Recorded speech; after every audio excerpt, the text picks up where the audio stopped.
Le thème de ce message, qu'est-ce que la mort et pourquoi?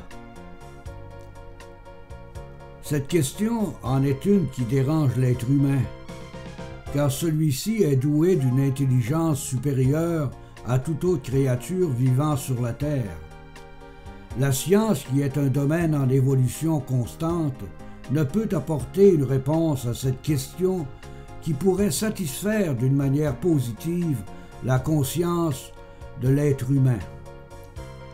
La science humaine, au lieu de chercher une réponse concrète en ce qui concerne la mort, n'a trouvé qu'une seule piste de solution à ce problème universel: trouver un médicament qui pourrait freiner le processus de vieillissement chez l'être humain.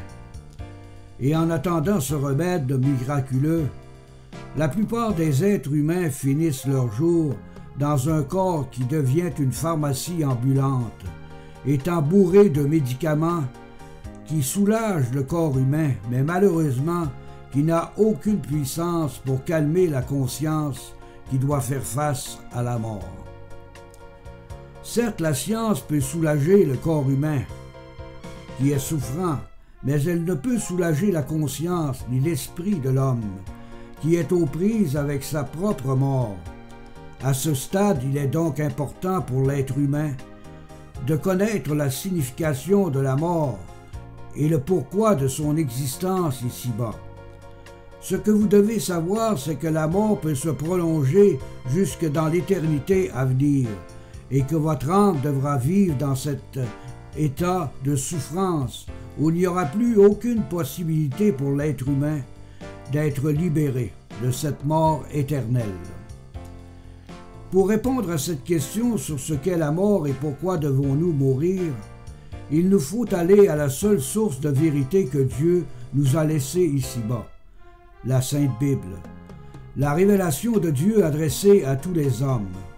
Peut-être vous direz-vous en vous-même, en écoutant ce message, nous n'avons pas besoin de la Bible pour répondre à cette question existentielle, car la logique nous dit que là où il y a la vie, il y a aussi la mort. Vous avouerez qu'une telle pensée manque totalement de vérité en elle-même, car si cette réponse humaine vous apporterait la paix face à la mort, dites-moi pourquoi votre cœur n'a qu'un seul désir, celui de vivre le plus longtemps possible ici-bas. Moi, je vais vous le dire pourquoi. C'est parce que vous craignez la mort et l'au-delà, et que vous savez par votre propre conscience que tout n'est pas terminé après la mort. Ce n'est pas votre propre conscience, votre propre intelligence qui a placé à votre esprit l'idée que votre âme est éternelle, mais c'est Dieu lui-même qui a placé à l'homme, dans l'esprit de l'homme plutôt, la pensée de l'éternité. Écoutez ce que déclare le livre de l'Ecclésiaste au chapitre 3 et le verset 11. Il est écrit: « Il fait toutes choses belles en son temps, même il a mis dans le cœur la pensée de l'éternité, bien que l'homme ne puisse pas saisir l'œuvre que Dieu fait du commencement jusqu'à la fin. » Pour bien répondre au thème de ce message, qu'est-ce que la mort et pourquoi mourrons-nous tous, nous allons faire notre recherche sur les deux faits existentiels de l'être humain, soit la vie et la mort, car l'un ne peut exister sans l'autre, et personne ne peut contredire ce que je déclare présentement. D'ailleurs, notre Dieu créateur nous le confirme dans le livre de Deutéronome, au chapitre 30 et le verset 15, en nous disant: « Vois, je mets aujourd'hui devant toi la vie et le bien, la mort et le mal. » Et l'Éternel ajoute dans le verset 19 du chapitre 30 de Deutéronome: « J'en prends aujourd'hui témoin contre vous, le ciel et la terre. J'ai mis devant toi la vie et la mort, la bénédiction et la malédiction. Choisis la vie afin que tu vives, toi et ta postérité. » Nous avons dans ces deux versets la réponse à notre question concernant qu'est-ce que la mort et pourquoi nous mourrons tous.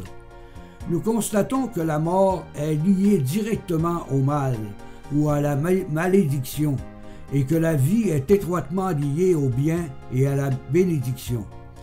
Mais l'être humain, par sa nature orgueilleuse, ne se considère toujours pas comme une bonne personne. Et plutôt, il désire plutôt faire voir qu'il ne se considère pas comme une bonne personne. Mais l'être humain, par sa nature orgueilleuse, considère toujours les autres comme étant des coupables, des malfaiteurs, des faiseurs de mal, et ce, afin de se donner bonne confiance en lui-même. C'est un fait que personne ne peut nier, le mal fait partie de la vie quotidienne de l'être humain, car il est partout et dans toutes les sphères de la société, dans les familles qui se divisent, dans les religions qui sont opposées entre elles, dans les gouvernements qui fraudent les contribuables, dans les races qui sont en conflit, dans les guerres interminables entre les pays. Tout ça est lié directement à des principes de force, d'égoïsme, d'ambition, d'indépendance, d'orgueil, de vanité et de gloire personnelle. Et dans cette situation ténébreuse, les êtres humains n'ont plus confiance en personne. Certes, il y a une raison pour laquelle les lois civiles n'arrivent pas à éliminer le mal dans le monde et que la médecine n'arrive pas à trouver des médicaments qui pourraient guérir définitivement les maladies mortelles. La raison pour laquelle l'être humain est incapable de contrôler et de freiner le mal, la maladie et la mort, c'est parce que celui-ci cherche des solutions dans un domaine qui dépasse son entendement humain. C'est parce que l'être humain est affecté par une maladie universelle qui habite tous les hommes, et cette maladie, c'est le péché, qui est la source même du mal et de la mort universelle de tous les hommes, de tous les êtres humains, sans exception. Peut-être vous direz-vous en vous-même en écoutant ce message, voilà un autre illuminé qui croit encore au péché, qui n'est qu'une invention religieuse pour faire peur au monde. Laissez-moi vous dire qu'une telle pensée est tout simplement une couverture que vous placez à votre esprit, dans le seul but de vous laisser croire à vous-même que vous êtes une bonne personne sans reproche. Écoutez les paroles du livre aux Romains au chapitre 5 et le verset 12. Il est écrit « C'est pourquoi par un seul homme le péché est entré dans le monde et par le péché la mort, et qu'ainsi la mort s'est étendue sur tous les hommes parce que tous ont péché.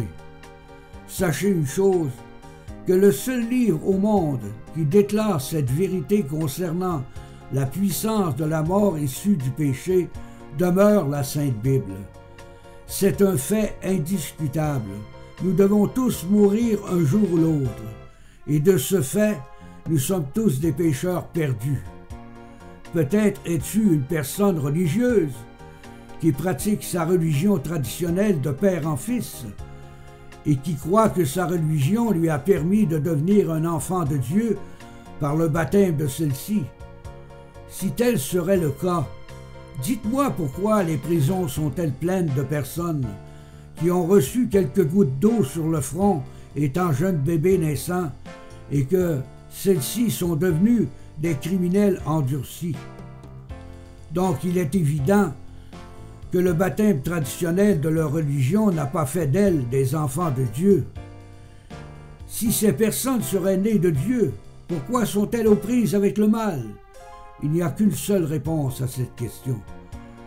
C'est parce que le péché habite toujours leur cœur. Ne croyez pas que seuls les malfaiteurs sont dignes d'être appelés des pécheurs, qui méritent une condamnation en raison de leur séparation d'avec Dieu.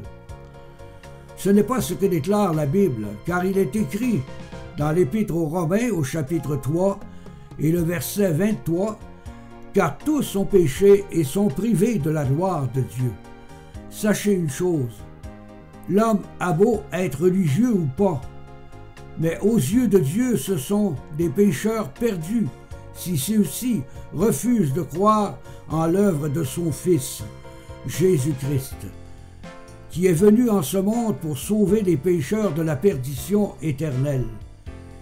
Écoutez ce que déclare Jésus-Christ dans l'Évangile de Jean, au chapitre 8 et le verset 24. Il est écrit, « C'est pourquoi je vous ai dit que vous mourrez dans vos péchés, car si vous ne croyez pas ce que je suis, vous mourrez dans vos péchés. » Mourir dans vos péchés signifie que vous serez séparés de Dieu pour l'éternité et que vous n'aurez jamais connu ce qu'est la véritable vie qui ne se trouve qu'en Jésus-Christ. Toi qui écoutes ce message de vérité, as-tu en toi la certitude que tes péchés sont pardonnés? As-tu en toi l'assurance de posséder la vie éternelle par l'Esprit de Christ? Si tu n'as pas en toi ces deux certitudes, tu seras sans l'ombre d'un doute jugé à la condamnation éternelle, loin de la face de Dieu et de sa gloire. Car il est écrit dans l'Épître aux Hébreux, au chapitre 9 et le verset 27, « Et comme il est réservé aux hommes de mourir une seule fois, après quoi vient le jugement. » Peut-être ne sais-tu pas ce que représente le jugement de Dieu. Le Seigneur nous a donné la réponse à cette question dans l'Évangile de Jean au chapitre 3 et les versets 17 et 18, en nous disant « Dieu, en effet, n'a pas envoyé son Fils dans le monde pour qu'il juge le monde, mais pour que le monde soit sauvé par lui. » Et dans le verset 18, il est écrit « Celui qui croit en lui n'est point jugé, mais celui qui ne croit pas est déjà jugé parce qu'il n'a pas cru au nom du Fils unique de Dieu. » Peut-être que tu te dis en toi-même « Je crois en l'existence de Dieu et que Jésus-Christ est mort sur une croix il y a 2000 ans. » Sache une chose, ce n'est pas ce genre de croyance intellectuelle qui peut éviter le jugement de Dieu, mais c'est en prenant le seul chemin qui peut te conduire directement au Père éternel. Écoute bien les paroles du Christ dans l'Évangile de Jean au chapitre 14 et le verset 6. Il est écrit, Jésus lui dit, « Je suis le chemin, la vérité et la vie, nul ne vient au Père que par moi. » Dans ce passage, la parole de Dieu nous révèle que le chemin n'est pas une religion, ni une dénomination, ni toute autre organisation soi-disant chrétienne. Le seul chemin est Jésus-Christ lui-même. De plus, nous constatons que la vérité est uniquement dans la parole de Christ. De surcroît, nous constatons que la vie ne se trouve qu'en Jésus-Christ. Vous devez savoir que l'être humain sans l'Esprit de Dieu en lui est plongé dans une conscience souillée par le mal et que son cœur se baigne quotidiennement dans un état d'être rempli de doutes de toutes sortes. De plus, il a l'impression de végéter dans un monde où les mêmes choses reviennent à la surface à chaque jour de sa vie. De fait, il ne peut améliorer sa condition. Il est insatisfait de lui-même et insatisfait de ceux et celles qui le fréquentent. Mais son orgueil l'empêche de dévoiler à son prochain la lourdeur qui habite son cœur, qui est plongé dans les ténèbres du péché et de la mort.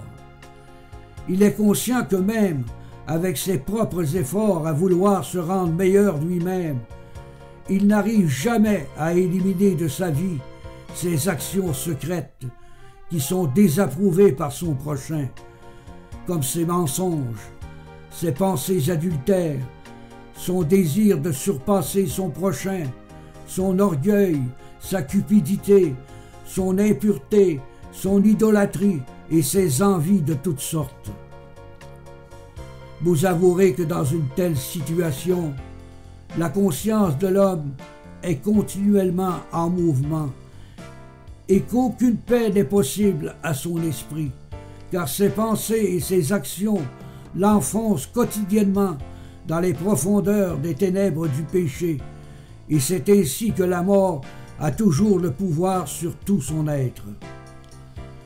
L'être humain qui vit sans l'Esprit de Dieu en lui a beau se prétendre vivant, mais la parole de Dieu nous confirme, hors de tout doute, qu'il est mort. Écoutez les paroles du Christ adressées à un homme qui voulait le suivre dans l'évangile de Luc, au chapitre 9 et les versets 59 et 60.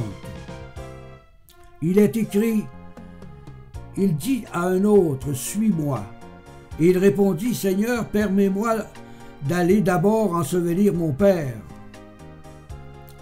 Mais Jésus lui dit, « Laisse les morts ensevelir leurs morts. Et toi, va annoncer le royaume de Dieu. » Le Seigneur Jésus nous révèle clairement, par ses paroles, que l'homme est mort même avant qu'il meure physiquement, en disant « Laisse les morts ensevelir leurs morts. » La mort, en réalité, c'est la séparation de l'esprit de l'homme avec l'esprit du Dieu véritable qu'est Jésus-Christ.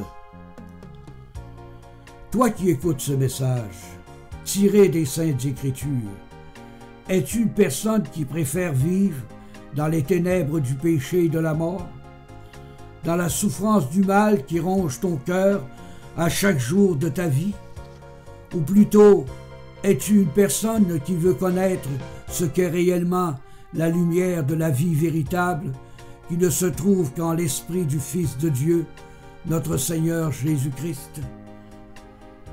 Écoute bien les paroles du Christ dans l'Évangile de Jean, au chapitre 8 et le verset 12. Il est écrit, Jésus leur parla de nouveau et il dit, « Je suis la lumière du monde. Celui qui me suit ne marchera pas dans les ténèbres, mais il aura la lumière de la vie en lui. » Par ce message, Dieu t'a montré clairement la misère et le mal qu'engendre le péché dans la vie de tout être humain. Aujourd'hui, ton Dieu créateur veut te montrer le remède qui t'accordera une pleine liberté face à la mort, en t'accordant la lumière de l'Esprit de vérité. Voici le seul qui peut te conduire à la lumière, à la vérité et à la vie qui mérite d'être vécue. Écoute les paroles du Seigneur Jésus dans l'Évangile de Jean, au chapitre 14 et le verset 6. Jésus lui dit, « Je suis le chemin, la vérité et la vie.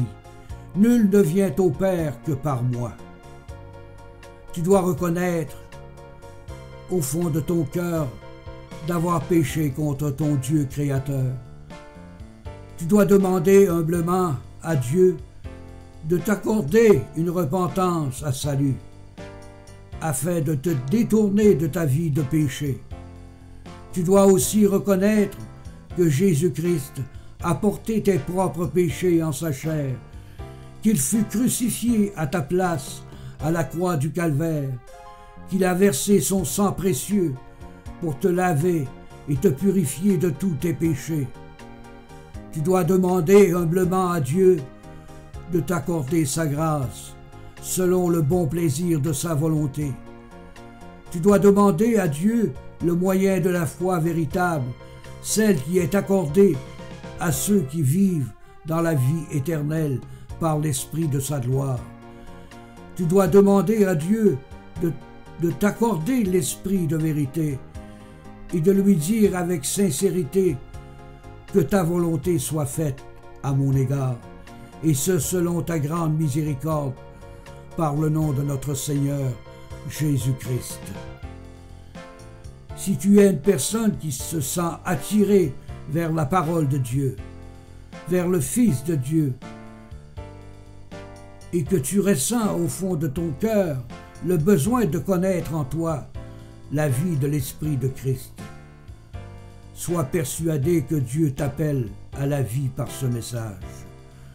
Car il est écrit dans l'Évangile de Jean au chapitre 10 et les versets 27 à 30. « Mes brebis entendent ma voix, je les connais et elles me suivent. Je leur donne la vie éternelle et elles ne périront jamais et personne ne les ravira de ma main. Mon Père qui me les a donnés est plus grand que tous et personne ne les ravira de la main de mon Père. Moi et le Père, nous sommes un. Si tu crois en ton cœur à ces paroles du Christ et que tu vis la nouvelle naissance de l'Esprit de Dieu en toi, sache que cela ne vient pas de toi, ni de ta volonté, mais de Dieu seul, qui t'avait élu avant la fondation du monde, et qui t'avait prédestiné, et qui t'avait appelé, et qu'il t'a justifié, et qu'il te glorifiera lors de l'avènement de celui qui a tout accompli pour toi à la croix du Calvaire, notre Seigneur Jésus-Christ. Amen. Que le Dieu d'amour, de paix, de vérité te bénisse en abondance et te fasse comprendre ce message à la gloire de notre Seigneur Jésus-Christ. Amen.